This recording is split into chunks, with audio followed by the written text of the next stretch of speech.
This video is very informative for you all. In this video, we will discuss previous year papers of OSSC Junior Engineer Civil Examination. So if you are preparing for OSSC Junior Engineer Civil Exam, you can enroll in our course. What we will be providing in this course, we will provide complete ebook notes that will cover civil engineering technical portion. We will provide question bank that is based on your civil engineering technical portion and also mock test series.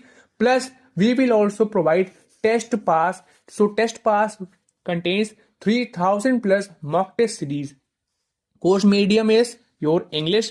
Fee is just 999. For first 25 students, course fee is just 799 rupees. So enroll in our course, subscribe our channel and install our application Rankipedia Education from the Google Play Store. Link is provided in the description.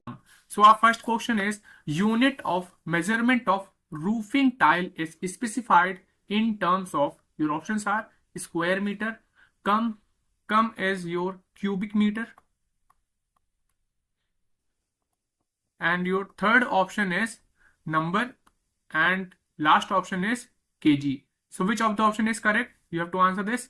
So question is unit of measurement for roofing tile. Now roofing work is generally related to surface area, and we know surface area is measured in square meter. So option number A is correct, that is your square meter. So unit of measurement for roofing tile is specified in terms of square meter. Option number A is correct. Why not cubic meter? Cubic meter is used for volumetric item like your concrete. Okay, so answer is square meter.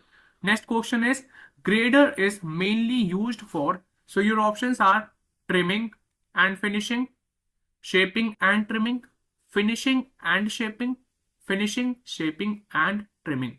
So grader has a long blade that creates flat, smooth surfaces. So it is related to finishing, shaping and trimming. Option number D is correct. Your next question is, question number 3 is, unless otherwise specified, thickness of plaster should be kept. So you have to tell the range of thickness of plaster that should be kept. Your options are 6 mm to 12 mm, 10 mm to 12 mm, 12 mm to 25 mm, or none of the above. So for typical constructions, the standard plaster thickness is around, so your standard plaster thickness is around, you have to remember this, 12 mm. And which range is close to 12 mm? That is your option number B, 10 mm to 12 mm. So option number B is correct. Next question is, which of the following foundation is used for weaker soil? Your options are column footing, grillage footing, raft footing, or all of the above. So for weaker soil, your column footing, grillage footing, raft footing, these all are used. So which of the option is correct? That is your option number D, all of the above. Next question is, the minimum height of headroom is, your options are 2.1 m, 2.5 meter, or 2.7 meter, or 3 meter. So the minimum height of headroom is approximate 7 feet. That is approximate 7 feet. And 7 feet is around 2.1 m, 2.1 meter. So option number A is correct, that is your 2.1 meter. Next question is, sum of the tread and the riser must lie between, your options are 300 to 350 mm, or 400 to 450 mm, or 500 to 550 mm, or 600 to 650 mm. So the common rule of thumb used for obtaining a satisfactory proportion of tread, that is your T, and the riser of a building is T plus R, that is your 400 mm to 450 mm. Okay, so this you have to remember. So the sum of the tread and the riser must lie between 400 mm to 450 mm. That is your option number B is correct. Your next question is, paints with white lead base are suitable for painting of, your options are woodwork, ironwork, both woodwork and ironwork, or none of the above. So paint with white lead base are most suitable for your wood wool. So option number A is correct. Next question is, to make 10 cubic meter of 1:2:4 ratio by volume concrete, the volume of coarse aggregates required is, your option is 9.5 meter cube, 8.5 meter cube, or 7.5 meter cube, or 6.5 meter cube. So your dry volume is equals to wet volume into 1.5. So that will be around 1.5 into 1.5. So that will be around your 15 meter cube. Wet volume is your 10 meter cube into 1.5. That will be around, so dry volume will be around 15 meter cube. Okay. So using factor of 1.5, so that will be, then your dry volume will be 10 meter cube into 1.54 meter cube. It will come 15.4 meter cube. So calculating the total parts, so ratios are 1:2:4. So total part is 1 plus 2 plus 4, that is equals to 7 parts. Okay.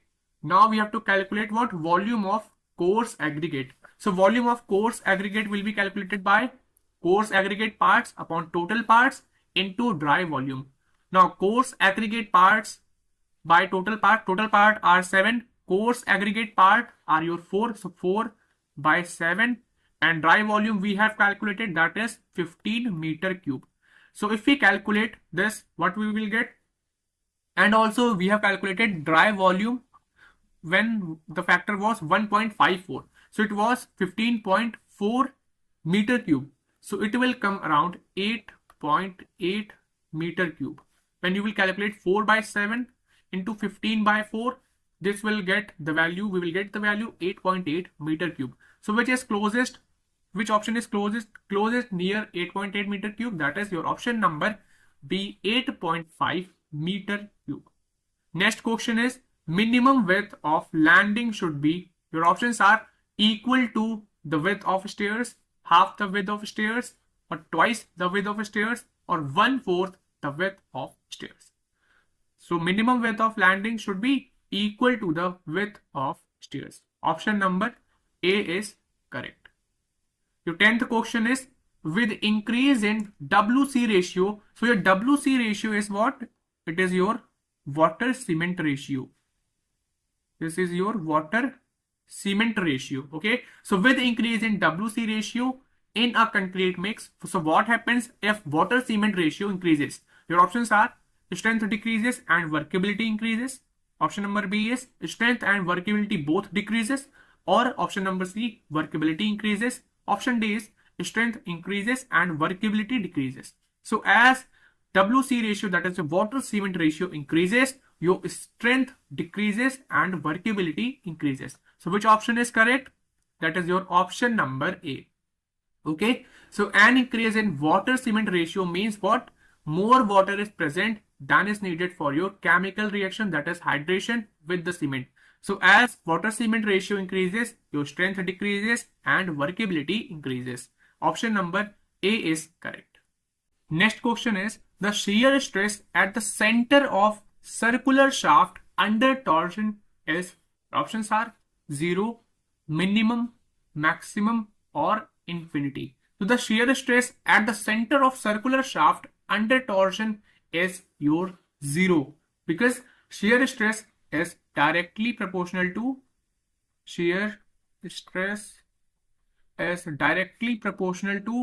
distance from the shaft's axis.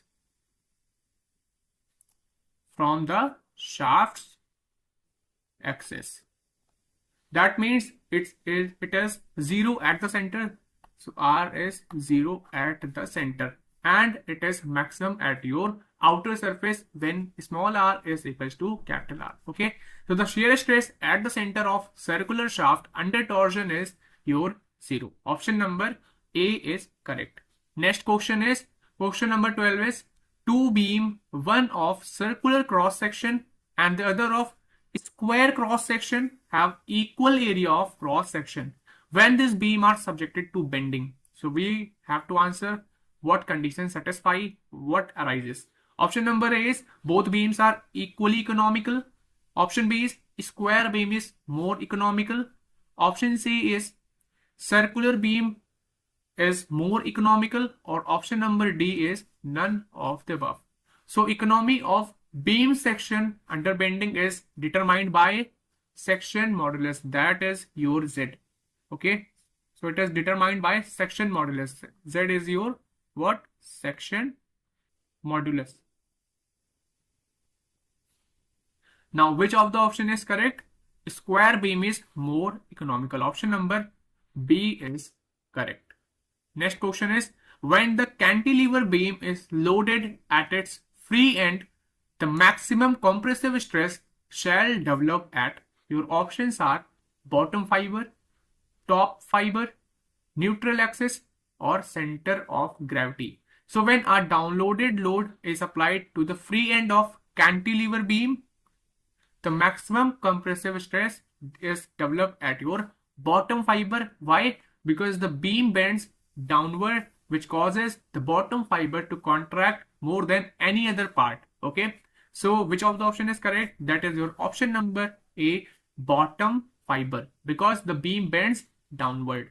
Next question is, the section modulus of a circular section about an axis through its CG is, your options are pi by 4 into d square, or pi by 16 into d square, or pi by 16 into d cube, or pi by 32 into d cube. So section modulus and identify relative formulas. So what is section modulus? So section modulus, as I have told you, section modulus is represented by your Z. Okay, and what is section modulus? Section modulus is your ratio of inertia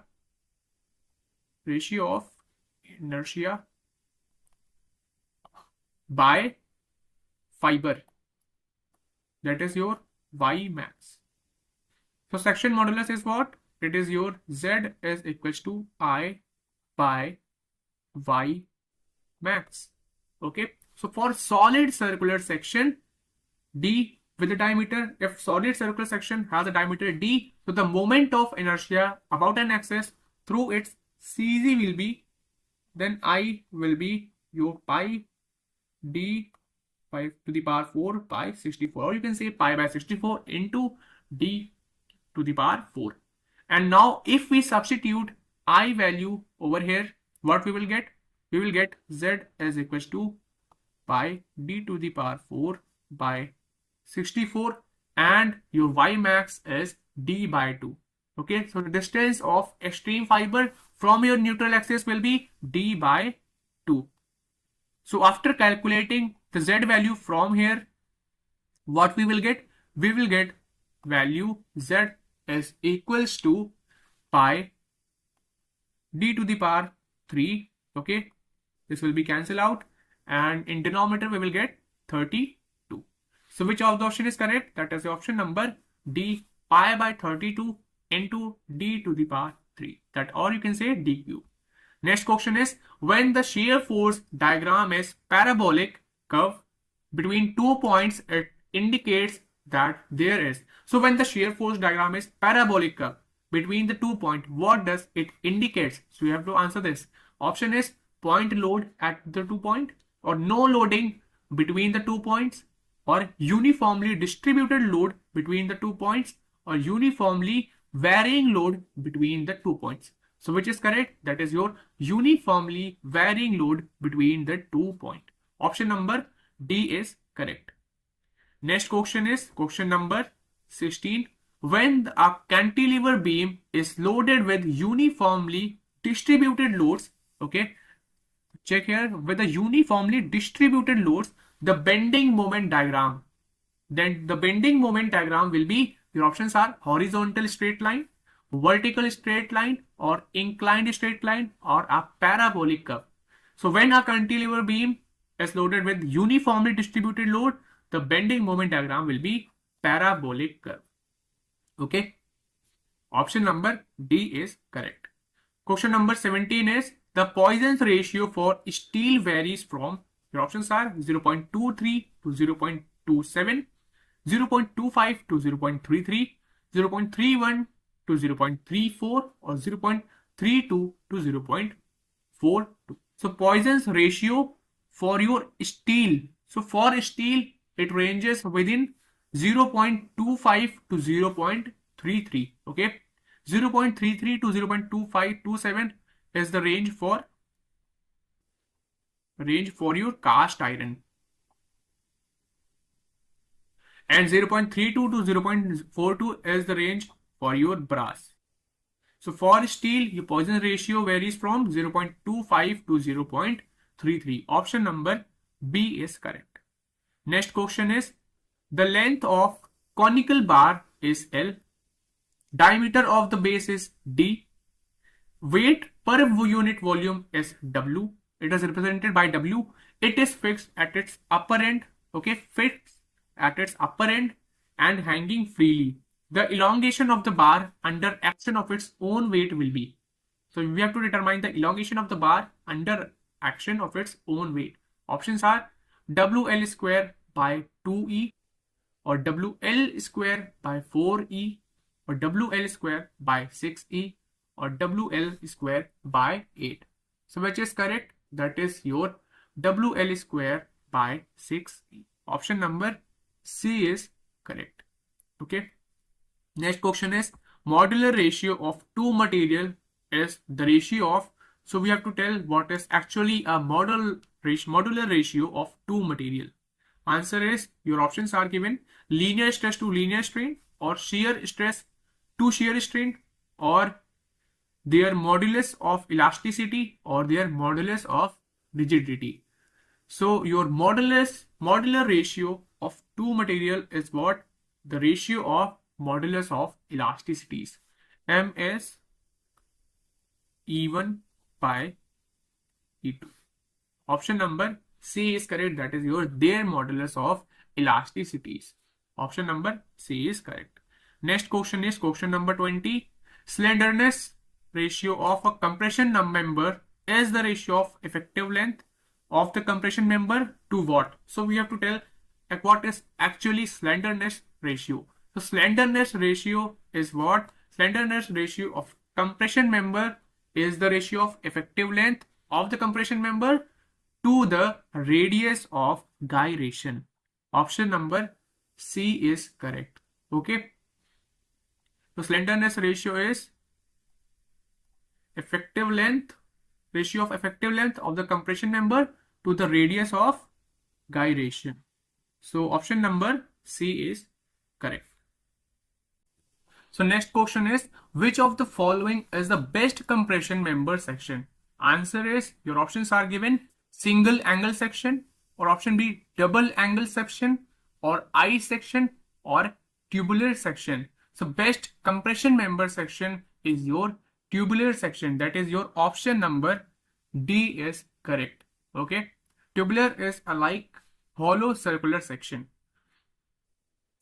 Next question is, butt weld is specified by, your options are leg length, plate thickness, effective throat thickness, or penetration thickness. So butt weld is specified by your effective throat thickness. Effective throat thickness, what does it represent? So it represents minimum distance from the root to the face of the weld. Face of weld. This thing you have to keep in mind. Effective throat thickness represent minimum distance from the root to the face of butt weld, you can say. Okay. First thing is this, and it is also important for your strength calculation. So butt weld is specified by your effective throat thickness. Option number C is correct. Next question is question number 23. The failure of rivet joint may take place due to, options are shear failure of rivets, bearing failure of rivets, or tearing failure of plates, or all of the above? So failure option can be all of the above, either your shear failure of rivets, or your bearing failure of rivets, and your tearing failure of rivets. So all of these options are correct. A, B, C. These all three are the reason for the failure of rivet joints. So option number D is correct. That is your all of the above. Next question is question number 26. Speed. Question number 23 we have forgotten. So question number 23 is heat of hydration in cement at early age is maximum for. The options are C2S. C2S is what? C2S is your dicalcium silicate. C2S is your dicalcium silicate. C3S is your tricalcium silicate. And C4AF is your tetracalcium aluminoferrate. Tetracalcium aluminoferrite. Okay. C4AF is your tetracalcium aluminoferrite. C3A is what? This is your tricalcium aluminate. So tricalcium aluminate reacts most rapidly with water and it produces highest amount of heat. This thing you have to keep in mind. So the heat of hydration in cement at early age is maximum for your option number D, that is your C3A, that is tricalcium aluminate. So option number D is correct. So moving on to the next question, question number 25, that is your high yield deformed bar have. So what does a high deformed bar have? We have to tell this. Option is definite yield value. Option B is chemical composition different from mild steel. Option C is percentage elongation less than that of mild steel. Option D is percentage elongation more than that of mild steel. So high yield deformed bar have percentage elongation less than that of mild steel. Option number C is correct. That is your percentage elongation less than that of mild steel. So question number 26 is next question. That is your speed regulation on road is decided on the basis of, your options are 60 percentile cumulative frequency, or 75 percentile cumulative frequency, or 80 percentile cumulative frequency, or option number D, that is your 85 percentile cumulative frequency. So speed regulation, specifically the upper speed limit on road, is primarily based on your 85 percentile cumulative frequency.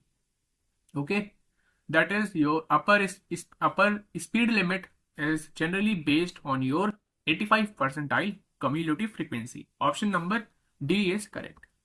Next question, question number 27 is when the bituminous surfacing is done on already existing blacktop road or over existing concrete road, the type of treatment to be given is, your options are steel coat, tap coat, prime coat, or spray of emulsion.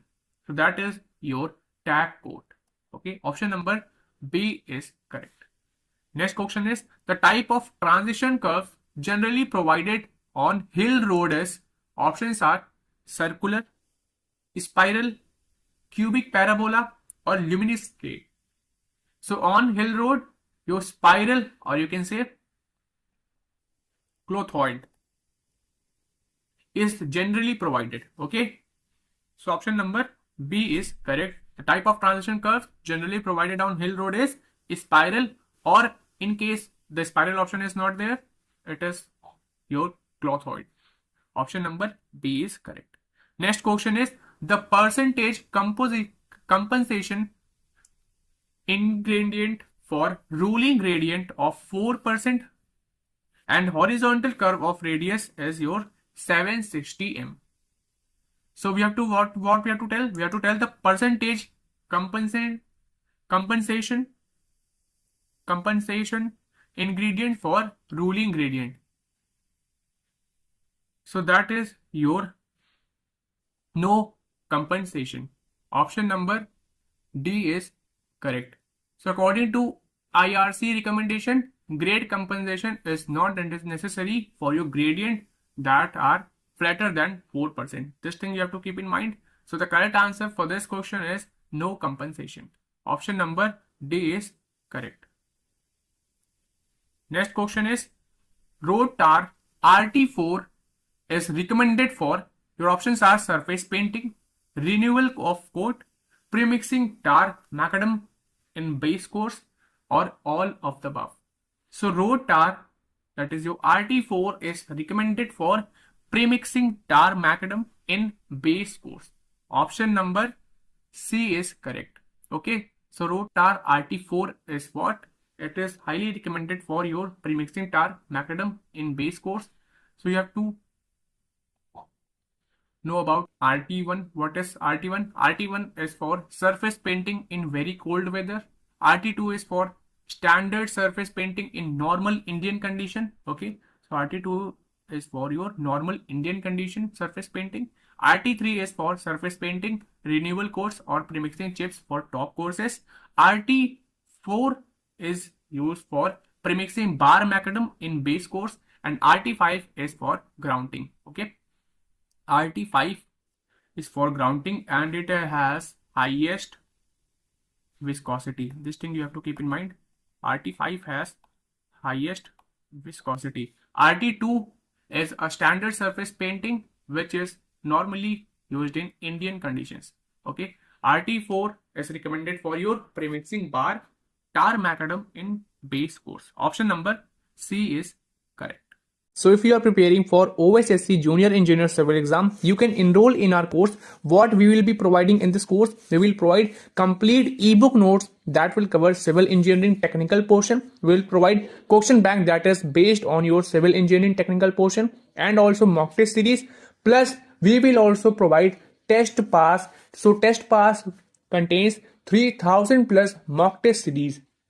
Course medium is your English. Fee is just 999. For first 25 students, course fee is just 799 rupees. So enroll in our course, subscribe our channel and install our application Ranking Pedia Education from the Google Play Store. Link is provided in the description. Next question is 31 question is, which one of the following binder is recommended for wet and cold climate? So your options are 80 by 100 penetration asphalt. Option B is tar.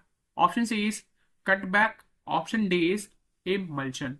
So which of the following binder is recommended for wet and cold climate? That is your bitumen emulsion. Option number D is correct, because it can be applied to damp or wet aggregates. It can be applied to wet aggregates, and also it does not require heating during application. So which of the option is correct? That is your option number D, emulsion. Why not option number A, 80:100 penetration asphalt? Because it is a soft grade bitumen which is suitable for your cold climate. Next question is 32. Coefficient of curvature for a well graded soil must be between. So you have to tell the range. So coefficient of curvature, that is your CC, that should be fall for a well graded soil, that must be lie between your range should be 1 to 3. So which option is correct? That is option number B, 1.0 to 3.0. If coefficient of curvature is less than 1, that suggests a poorly graded, or you can say a uniform soil. If coefficient of curvature is greater than 3, what does it indicate? It indicates a gap graded soil. That means some particle size are missing from the distribution. If coefficient of curvature is between 1 to 3, it signifies a well graded soil with a balanced mix of fine and coarse particles. So this thing you have to keep in mind. So coefficient of curvature for a well graded soil must be in between 1.0 to 3.0. Option number B is correct. Next question is fine sand possesses. So what does fine sand possess? We have to tell. Options are good plasticity, limited plasticity, reasonable plasticity, or no plasticity and clay-like. So for fine sand possess no plasticity. Why? Because non-plastic material plasticity index, that is your PI, is 0. Okay.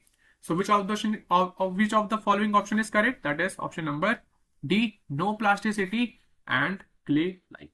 So fine sand possess no plasticity and clay-like. Option number D is correct. Next question is, undistributed soil samples are required for conducting what?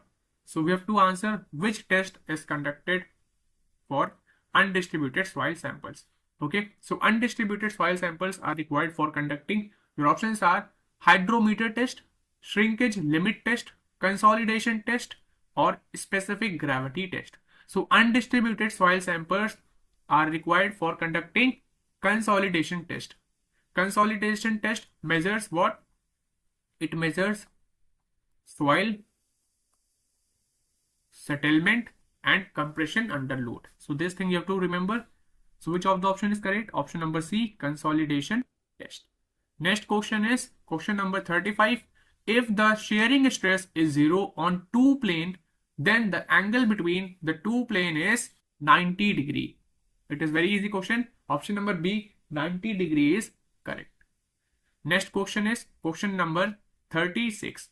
So question number 36 is the specific gravity and initial void ratio of sample of soil deposits are.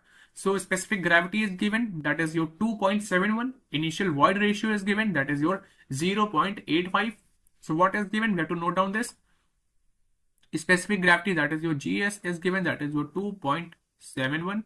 And what is given? Void ratio, that is E, is equal to 0.85. Now what we need to calculate, we need to find out the value of critical hydraulic gradient. So formula for finding out critical hydraulic gradient, that is your IC is GS, that is your specific gravity minus 1 whole upon 1 plus void ratio, initial void ratio. We will put the value 2.71 minus 1 whole upon 1 plus 0.85. So what will the value? 1.71 upon 1.85. If we calculate this, it will be nearly around 0.92. Option number C is correct. 0.9. Next question is the specific gravity of quartz is. Your options are 2.65, 2.72, 2.75 or 2.85. So specific gravity of quartz is generally considered 2.65. Option number A is correct. Next question is question number 38. That is your a sample of clay and a sample of sand have the same specific gravity and void ratio. Their permeabilities will differ because options are their porosities will be different, or their densities will be different, or their degree of saturation will be different, or the size range of their voids will be different.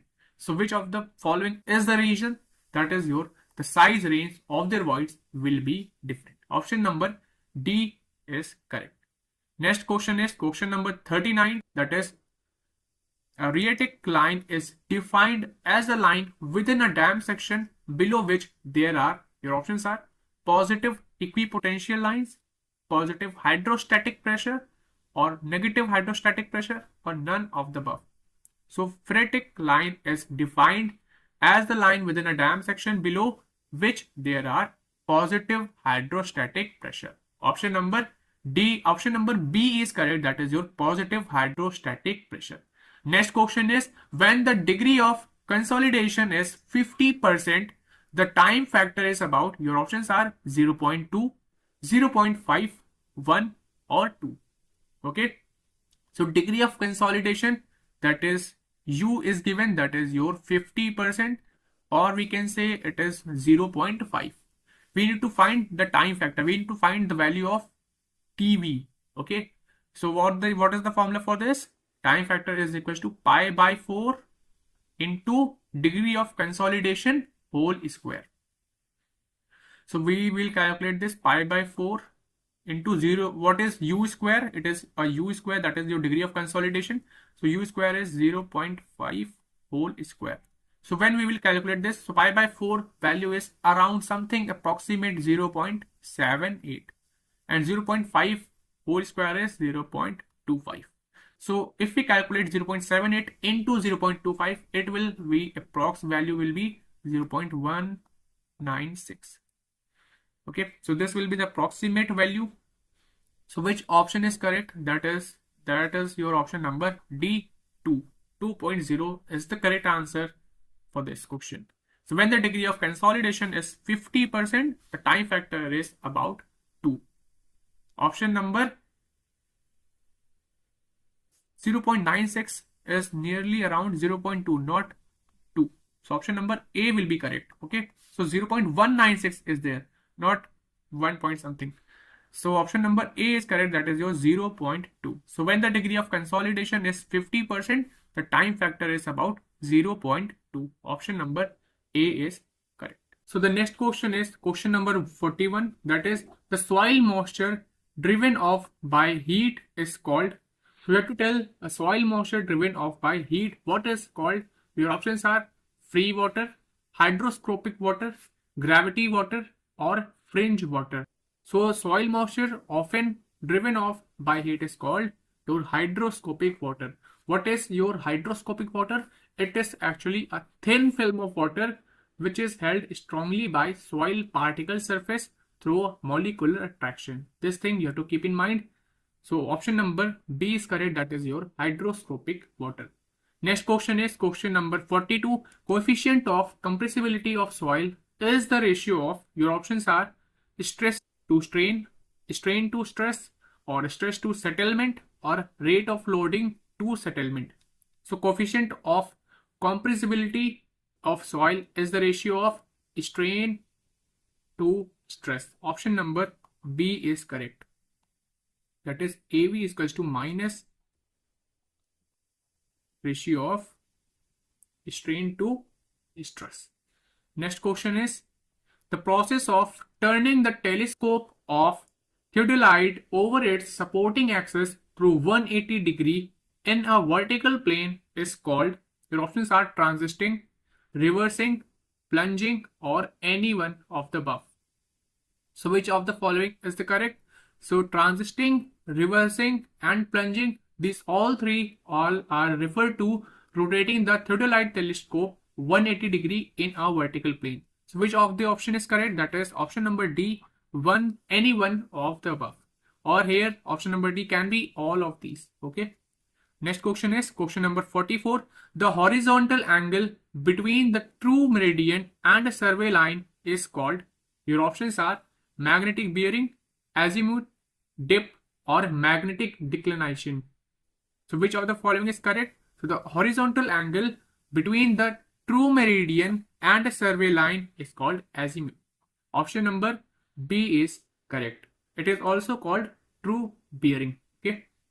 Next question is an ideal transition curve is. So what is actually an ideal transition curve? So you have to answer this. Options are cubic parabola, clothoid spiral, or cubic spiral, or true spiral. So ideal transition curve is your clothoid spiral, which is also known as your Euler spiral, or you can say or true spiral. Option can be like this. An ideal transition curve is cubic parabola, or it can be Euler spiral, or in place of clothoid spiral it can be true spiral. Okay, so you have to remember clothoid spiral is the correct answer, and clothoid spiral is also known as Euler spiral, or we can say true spiral. Option number B is correct. Next question is question number 46. So that is your which of the following curve is avoided on a highway? Options are simple curve, compound curve, reverse curve, or none of the above. So reverse curve is avoided on a highway. Okay. Next question is question number 47. Location of counter gradient for a highway is best set out from. Your options are ridge down the hill, saddle down the hill, bottom to the ridge, or bottom to the saddle. So which is the correct? So location of counter gradient for a highway is best set out from saddle down the hill. Option number B is correct. Next question is the suitable counter interval for a map with the scale 1:10,000 is. So you have to answer this. So you have to determine what CI, that is your counter interval, we have to determine. So formula for this is, formula for counter interval, that is your CI, is 25 by number of centimeter per kilometer. Okay, 1 centimeter on a map represent 10,000 centimeter on the ground, or you can say 100 meter on a ground. So for this, for 1 kilometer on the ground is represented by, so therefore 1 kilometer on ground is your 1 by 0.1, that is 10 centimeter on the map. So we will be using this formula, that is CI is equals to 25 by number of centimeter per kilometer. So number of centimeter per kilometer is your 10 centimeter divided by 10. So we will get the answer 2.5 meter, and 2.5 meter is nearly to 2 meter. So option number A we can mark correct. Okay, 2 meter is the right answer. Next question is the included angles of a theodolite transverse are generally measured as, your options are clockwise from the forward station, anti-clockwise from back station, or anti-clockwise from forward station, or clockwise from back station. So included angles of theodolite transverse are generally measured as clockwise from back station. Option number D is correct. Next question is, if the forebearing of line AB is 35 degree and that of line BC 15 degree, then the included angle between the line is, so to determine the angle between these two lines, so what will be the right answer? Options are 20 degree, 50 degree, 160 degree, and 230 degree. Okay, so back bearing is given. So how will we determine back bearing? Forebearing of line is given. So forebearing, we can say that is FP is given, value is given, that is your 35 degree. Okay, so how will we be calculating back bearing? That is your, in short we can write BB. That will be calculated by forebearing plus or minus 180 degree. So we will be getting 35 degree plus or minus 180 degree. That, since the forebearing is less than 180 degree, okay, so forebearing is what? It is actually less than 180 degree. So we will be adding 180 degree. So now if we add 35 degree plus 180 degree, so we get back bearing as the value 215 degree we are getting. Okay, now what is included angle? We have to determine the included angle between the lines. So for included angle, the formula is included angle I will write as IA, forebearing, that is your FP, minus your back bearing. Okay, back bearing I have written as BB. So forebearing is forebearing is your 35. For BC it is your 15 degree. Okay, for BC it is your 15 degree, and for back bearing what we have get the value, that is your 215 degree.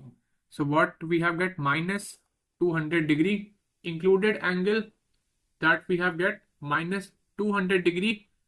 Okay, so now we want it in a positive value. So for positive angle what we'll be doing, so we will add 360 degree in minus 200 degree. We will be adding this. Now what we will get? We will get 160 degree. So to get the positive angle, we'll be adding 360 degree, and the positive angle value is your 160 degree. Option number C is correct. So included angle between the lines are 160 degree. Option number C is correct. Next question is 51. The polar moment of inertia of hollow circular shaft of outer diameter D and the inner diameter D will be, your options are pi by 16 into d to the power 3 minus d to the power 3, that is your outer diameter, cube minus cube of inner diameter. Or option number B, that is pi by 16 d to the power 4 minus d to the power 4. Or option number C, pi by 32 into d to the power 4 minus d to the power 4. Or pi by 64, that is your d to the power 4 minus d to the power 4. So what is your polar moment of inertia? Polar moment of inertia is generally represented by J. Okay. So the general formula for the polar moment of inertia for a solid circle with a diameter d is like your J solid is your pi d cube d to the power 4 upon 32. So this formula is a general formula for your polar moment of inertia of solid circle that has a diameter capital D. Now for hollow circular shaft that have two diameter, first one is your outer diameter, that is your capital D, and your inner diameter, that is your small d. So for this, what we'll be doing? Polar moment of inertia of outer minus of inner. We will get the polar moment of inertia of hollow circular shaft. So by this we will be getting, so J outer will be d to the power 4, because diameter for outer is your capital D represented by a capital D by 32 minus pi. Now for inner, as we are calculating for inner, so for inner the diameter is represented by small d to the power 4 by 32. We will be taking pi by 32 as common. So in a bracket, what will be getting? Capital D to the power 4, that is your outer diameter to the power 4 minus of small diameter to the power 4. So which of the following option is correct? That is your option number C, pi by 32 into outer diameter to the power 4 minus inner diameter to the power 4. Okay, option number C is correct. Next question is question number 52. The load required to produce a unit deflection in a spring is called. So what does it called? That is your spring stiffness. Load required to produce a unit deflection in a spring is called your spring stiffness. Option number C is correct. Next question is, a reinforced cement concrete beam is considered to be made of. So reinforced cement concrete beam. Now reinforced cement concrete beam, that is your RCC beam. So RCC beam is made of two distinct material. First one is your concrete and second one is your steel. So yes, we can say that a reinforced cement concrete beam is considered to be made of composite material. Okay, because it is a combination of two distinct material. First one is a concrete and second one is your steel.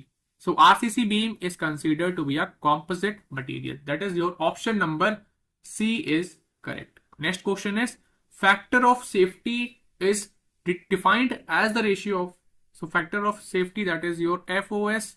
So FOS is what? That is your ultimate stress to working stress. Option number C is correct. Factor of safety is defined as the ratio of ultimate stress to the working stress. Option number A is correct. Next question is question number 55. At the neutral axis of beam. So here we are discussing about a neutral axis of a beam.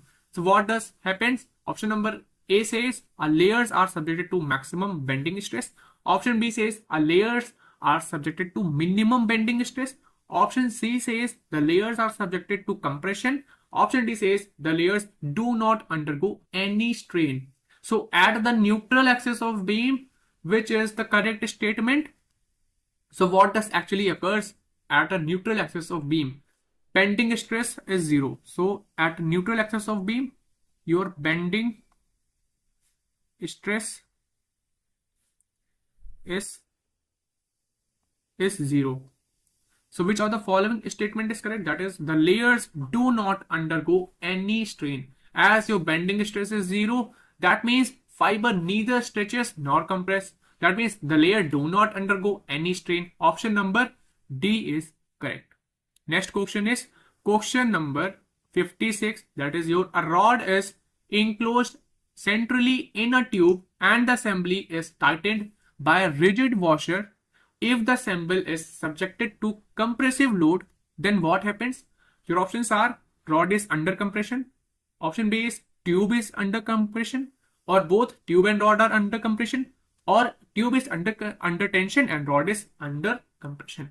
So when a rod is enclosed centrally in a tube and the assembly is tightened by a rigid washer, if the assemble is subjected to compressive load, then tube and rod both are under compression. So option number C is correct. Both tube and rod are under compression. 57th question is, a beam of uniform strength may be obtained by, your options are keeping the width uniform and varying the depth, keeping the depth uniform and varying the width, or option C is varying the width and the depth. So which of the following is correct? All of three factors are important. So any one of the above is the correct option for this question. Option number D is correct, that is any one of the above. Next question is question number 58. The point of contraflexure. So here it is talking about point of contraflexure. So what this question is saying, the point of contraflexure is a point where. So what is a contraflexure point?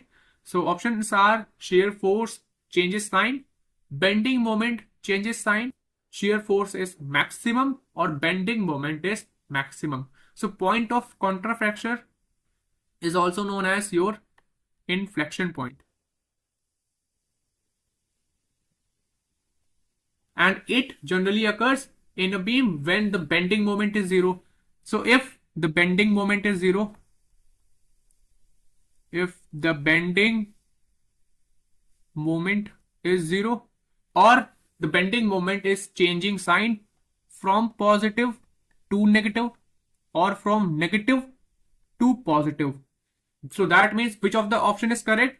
If there is an option bending moment is 0, we will take that option.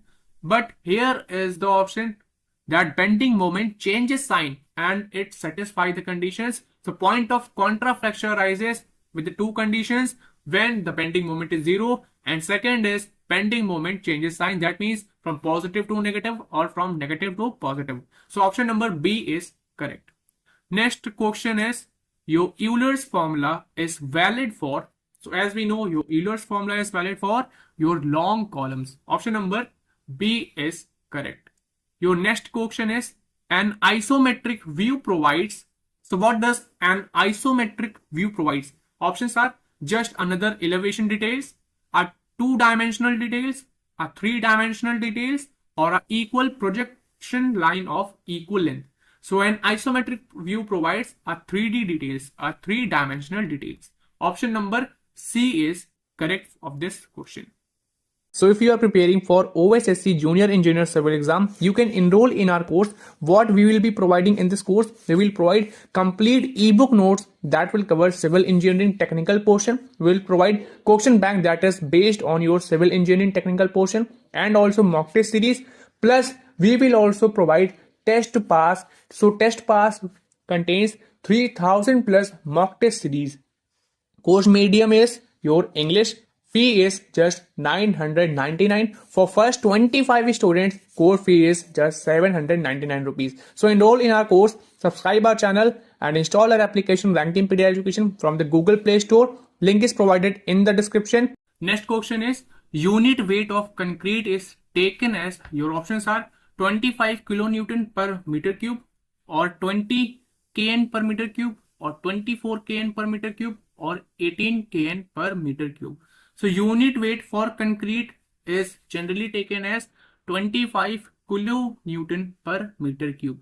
For plain concrete, your value is approximate 24 kN. Okay, so unit weight of concrete is taken as 25 kN per meter cube. Option number A is correct. Question number 62 is, blast furnace slag cement is used for, your options are dams, bridge abutments, or retaining walls. So blast furnace slag cement is used for your dam, bridge abutments, and for your retaining wall.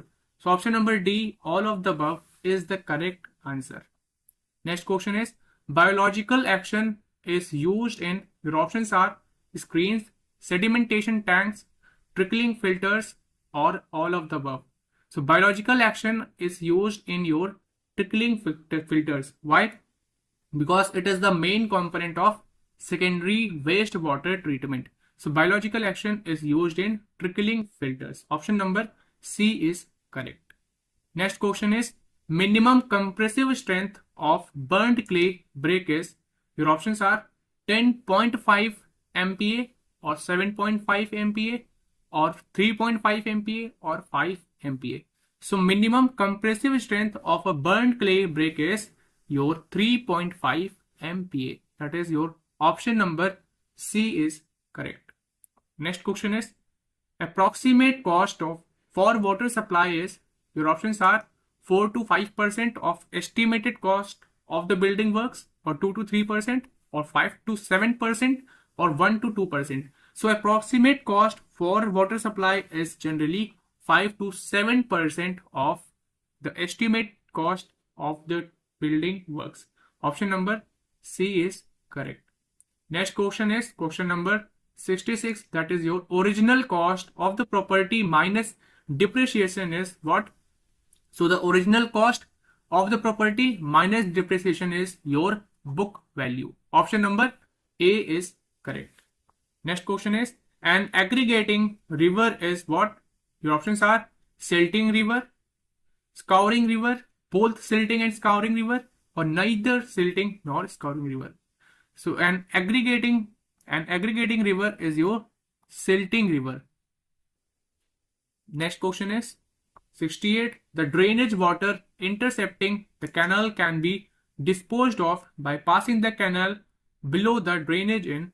Your options are given: aqueduct and siphon aqueduct, or super passage and canal siphon. So which of the following is the correct option? So that is your super passage and canal siphon. So the draining water interception, the canal can be disposed of by passing the canal below the drainage in super passage and canal siphon. Option number C is correct. Next question is hydrograph is a graphical representation of what? So your options are rainfall intensity and time, rainfall depth and time, discharge and time, or cumulative rainfall and time. So hydrograph is generally a graphical representation of your rainfall intensity and time. Option number A is correct. Next question is the influents from the septic tank are discharged into. Your options are drainage, sewer, soak pit, or oxidation pond. So influent from the septic tank are discharged into soak pit. Option number C is correct. Why not drainage is correct? Because septic tank influent is generally not discharged directly into open drainage system, because it still contains a high level of contaminants. It contains a high levels of contaminants and pathogens, and your pathogens that can cause pollution. Not sewer, because septic tank system are primarily used in areas that are not connected to a centralized sewerage system. That's why sewer option is not correct. Why not oxidation pond? Oxidation pond is large. Okay, so the influent from the septic tank are discharged into soak pit only. So option number C is correct. That is your soak pit. Next question is question number 71. The ratio of quantity of water stored in a root zone of the crop to the quantity of water actually delivered in the crop is termed as, that is your water application efficiency. The ratio of quantity of water stored in the root zone of the crop to the ratio of quantity of water actually delivered in the field is your water application efficiency. That is your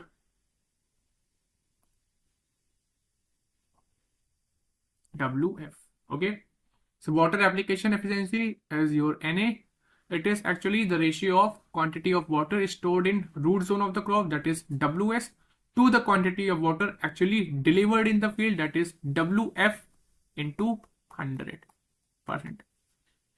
So water application efficiency is the correct answer. That is option number B is correct.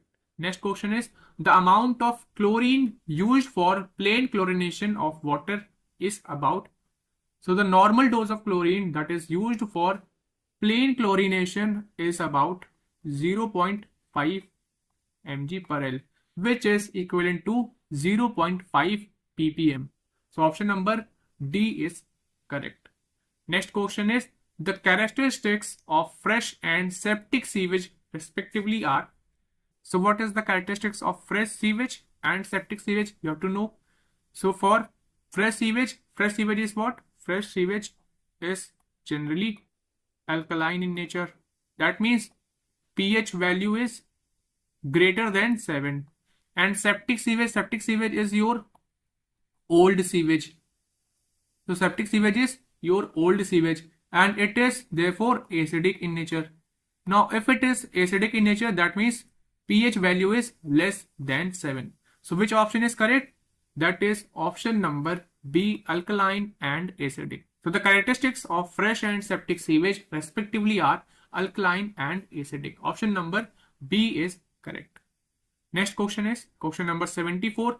That is the maximum efficiency of BOD removal is achieved in. Your options are oxidation pond, oxidation ditch, aerated lagoons or trickling filters. So the maximum efficiency of BOD removal is achieved in oxidation ditch. That is your option number B is correct. Next question is question number 75. That is the pipe joint commonly used in pumping station. So the pipe joint which is commonly used in pumping station is which kind of joint is used? That is your flanged joint. Option number B is correct, flanged joint. Next question is question number 76. So question number 76 says the maximum deflection in a steel beam is limited to, that is limited to L by 325. Option number B is correct. So the maximum deflection in a steel beam is L by 325. Next question is what is the value of Young's modulus for M25 concrete? Now here it is about M25 concrete as per IS 456 ratio 2000. So formula for this is modulus of elasticity. Formula is 5000 root F. Okay. Now to determine characteristic strength of M25. So your characteristic compressive strength, that is your FCK. So FCK is your 25 MPa. Now we will be substituting this FCK value over here. So what we will get? EC, that is your Young's modulus, is equals to 5000 root 25. That will coming 5000 into 5. So EC we get 25,000 MPa, or we can say EC is equals to 2.5 into 10 to the power 4 MPa, or we can say 25 into 10 to the power 3. So which of the following option is correct? That is your option number B is correct, 2.5 into 10 to the power 4 MPa. Okay. Next question is question number 78. That is your doubly reinforced beams are recommended when. Your options are depth of the beam is restricted, breadth of the beam, that is it is your beam. So breadth of the beam is restricted, or both breadth and depth are restricted, or when shear is high. So doubly reinforced beams are recommended when depth of the beam is restricted, or we can say both breadth and depth are limited. So if in case the option C is both breadth and depth are limited, then we will be ticking on option number C. But here the depth of beam is restricted, so we will be ticking on option number A, that is the depth of beam is restricted. Next question is question number 79. That is your RCC pipe carrying water is mainly designed for. Your options are bending moment, shear force, hoop tension, or torsional movement. So RCC pipe carrying water is mainly designed for your hoop tension. Option number C is correct. Next question is question number 80. In a RCC footing on soil, the minimum thickness at edge should not be less than. Your options are 100 mm, 200 mm, 150 mm or 250 mm. So in a RCC footing on soil, the minimum thickness at edge should not be less than 150 mm. That is your option number C is correct. Next question is, the weight of the footing is assumed as, options are 5%, 10%, 15% or 20%. So in question it is saying the weight of footing is assumed as what percent of weight transferred to the column. So that is your 10%. So weight of footing is assumed as 10% of the weight transferred to the column. So option number B is correct. That is your 10%. Next question is, the diagonal tension in a concrete can be resisted by providing what? By providing, your options are diagonal tension reinforcement or shear reinforcement or inclined tension reinforcement. So the diagonal tension in concrete can be resisted by providing a diagonal tension reinforcement, also shear reinforcement and also inclined tension reinforcement. So these all three reinforcement will be there. So option number D is correct. That is your all of the above. Next question is, if the area of tensile steel reinforcement is doubled, the moment of resistance of the beam will increase by about what percentage? You have to tell. So if the area of tensile steel reinforced is doubled, so the moment of resistance of the beam will increase by 22%. Option number B is correct. Next question is 84. The maximum spacing of vertical stirrups is 0.75 D and that for inclined at 45 degree is, your options are 0.375 D or D or 0.5 D or none of the above. So according to clause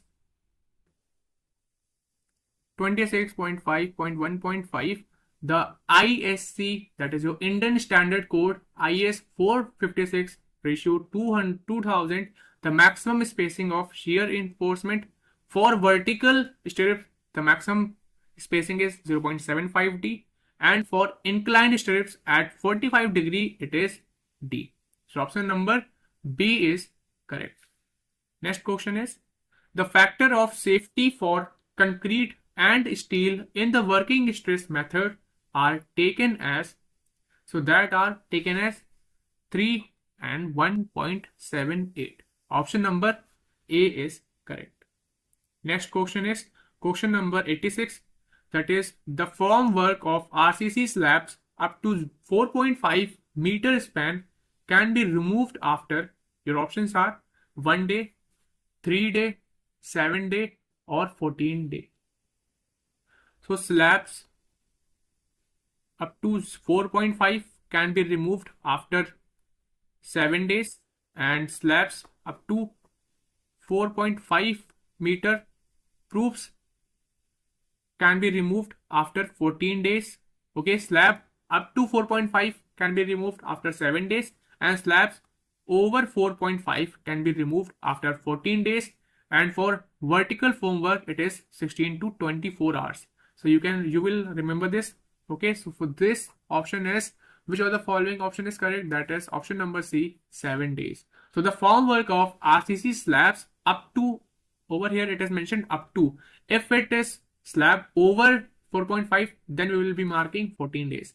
But here it is RCC slabs up to 4.5 meter span, then we will be taking option number C, that is your 7 days. Next question is question number 87.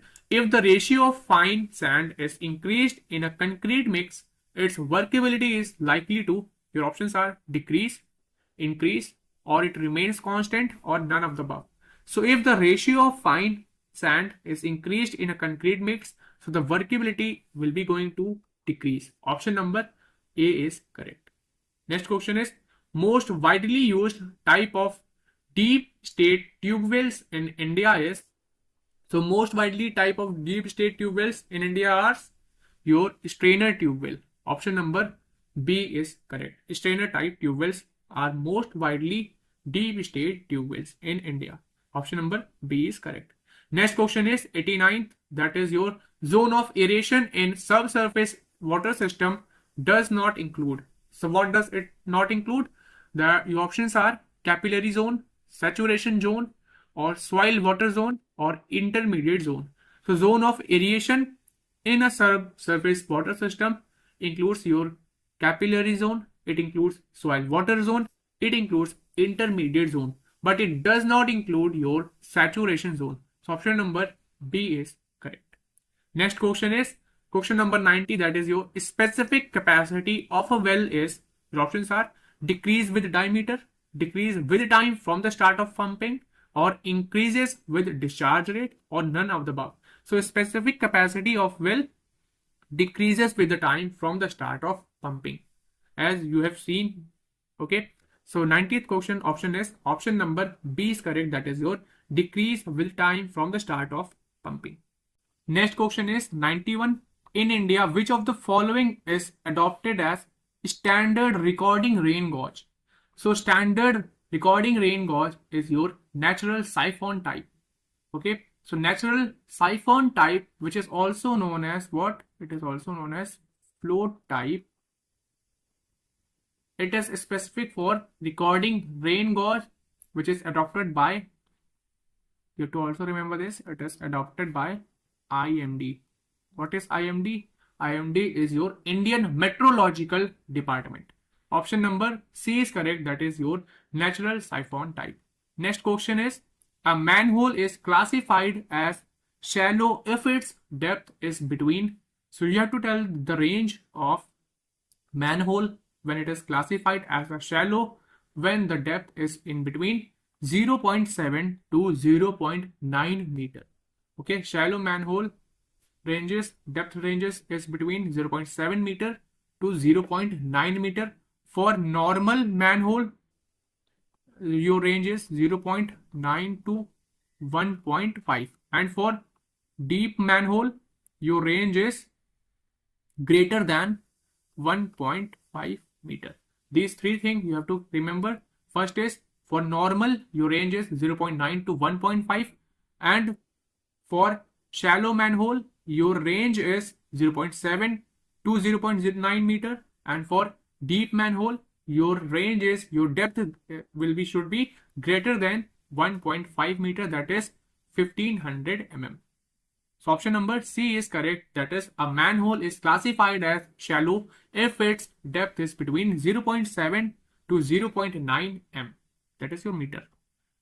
Next question is, hydraulic failure of earthen dam is due to, your options are overtopping, wave erosion, toe erosions, or all of the above.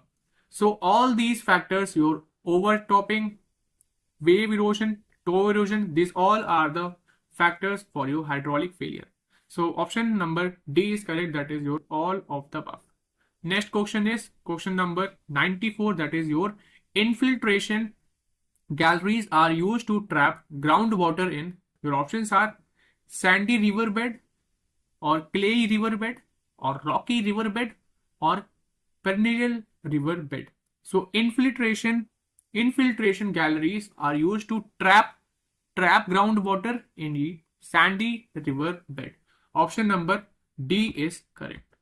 Next question is question number 95, that is the best unit duration of a storm for a unit hydrograph is, your options are 1 hour, 1/4 of basin lag, 1/2 of basin lag, or equal to basin lag. So the best unit duration for storm for a unit hydrograph is your 1/4 of basin lag, that is option number B is correct. Next question is, when was the Water Prevention and Control of Pollution Act enacted by Indian Parliament? This question is important as it may be asked in your GS section. Okay, so when was the Water Prevention and Control of Pollution Act enacted by the Indian Parliament? So it was enacted in 1974. Date is 23rd March 1974.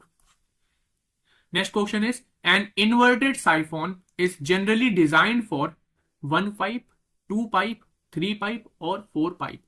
So an inverted siphon is generally designed for 3 pipes.